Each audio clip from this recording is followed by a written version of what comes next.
May mga bagong pinangalanang dati at kasalukuyang opisyal na sangkot sa kickback sa flood control projects. Kabilang dyan ang ilang senador. Sa pagdinig ng Senado, binunyag ni dating DPWH Undersecretary Roberto Bernardo na kahong-kahong pera ang dineliver niya. Live mula sa Senado, nasa frontline ng balitang yan si Mayan Los Baños. Mayan, paano raw nakatanggap ng kickback ang mga opisyal ayon kay dating Yusek Bernardo? Cheryl, Julio, sa muling pagharap nga ni dating DPWH Undersecretary Roberto Bernardo sa pagdinig ng Senate Blue Ribbon Committee, idinetalye na niya kung paano nakikipagtransaksyon sa kanya ang ilang mambabatas at kanilang staff para nga mangomisyon sa ilang mga proyektong pang-infrastruktura ng DPWH. 6 na cardboard boxes na may tig 20 million pesos at isang paper bag na may 5 milyong piso. Yan daw mismo ang inabot ni dating DPWH Undersecretary Roberto Bernardo kay dating Senador Bong Revilla noong 2024. 125 million pesos daw ang ibinagsak na pera ni Bernardo sa mismong bahay ni Revilla sa Bacoor, Cavite. Katumbas daw yan ng 25% na komisyon mula sa ilang proyekto sa DPWH. I saw Senator Revilla at the terrace. I walked over to Senator Revilla for a casual talk. While the boxes were being unloaded, Senator Revilla and I talked for about 20 to 25 minutes. I asked him, Sen, bakit hindi ka nangangampanya? Senator Bong replied, okay naman pare, maganda results ng survey. Relax muna. Pebrero daw nitong taon, nagpa-deliver daw ulit si Bernardo ng dagdag na 250 million pesos para kay Revilla. Si Senator Jinggoy Estrada naman nauwi raw sa 25% ang naging komisyon na umabot sa 360 million pesos. I tasked my driver to deliver the boxes to Sen Jinggoy at the Artiaga building in San Juan City. Senator Jinggoy personally confirmed to me his receipt of the commitment and thanked me for the same.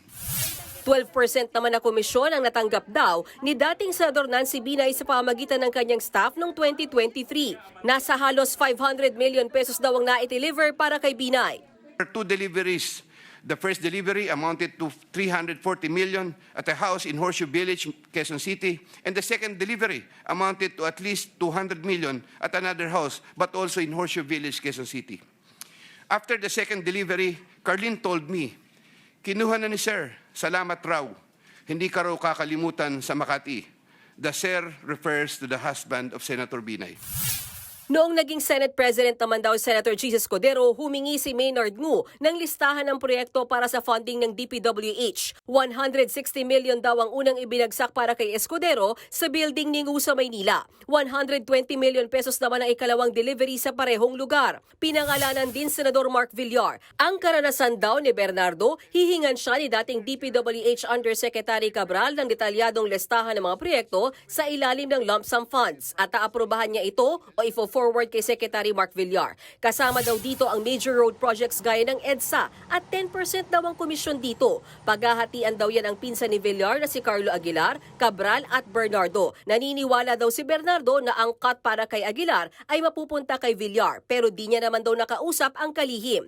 Nabanggit din ni Bernardo si dating Senador Grace Poe. Hindi raw direktang nagkausap si Bernardo at Poe. Sinabi daw ni dating DPWH Secretary Manuel Bunoan na may nakalaang proyekto para sa senadora na nagkakahalaga ng 500 million pesos at 20% daw ang komisyon na kinolekta naman ng isang kontraktor. Isa pang bagong pangalan sa salaysay ni Bernardo si dating senador at ngayon DepEd Secretary Sonny Angara. Ang nakatransaksyon naman daw ni Bernardo para kay Angara ay si DepEd Undersecretary Trigev Olivar. Hindi raw direktang nakausap ni Bernardo si Angara. Naging emosyonal naman si Bernardo nang idawit ang dating boss na si Bunoan. Bunoan is a long-time DPWH official who has held top positions through different administrations.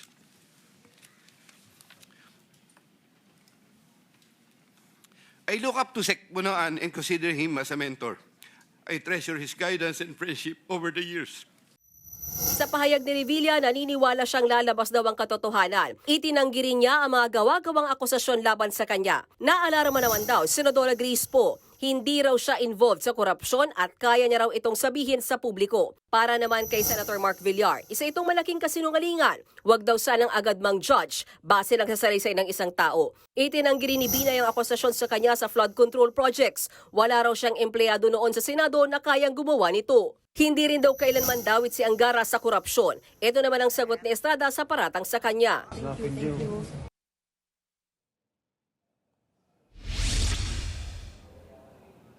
Nagpaalala naman, Julius, Cheryl, si Senate President Tito Soto na mag-ingat sa pag-assess yung mga senador sa mga naging statements ng resource persons dahil gaya nga ng nangyari ngayon, may mga nadawit na pangalan ng mga politiko na hindi naman talaga direktang nakausap kundi yung mga staff lamang. Bagay na inayunan ni Senate Blue Ribbon Committee Chairman Ping Lacson, i-assess nila at titimbangin daw nila ng husto yung mga naging statement at salaysay ni Bernardo dahil titignan nila ano yung talagang may ebidensya, sino dyan yung nakausap niya talaga at sino yung talagang yung tingin nila ay medyo weak yung kanyang pag-link dito sa issue nga ng korupsyon sa DPWH.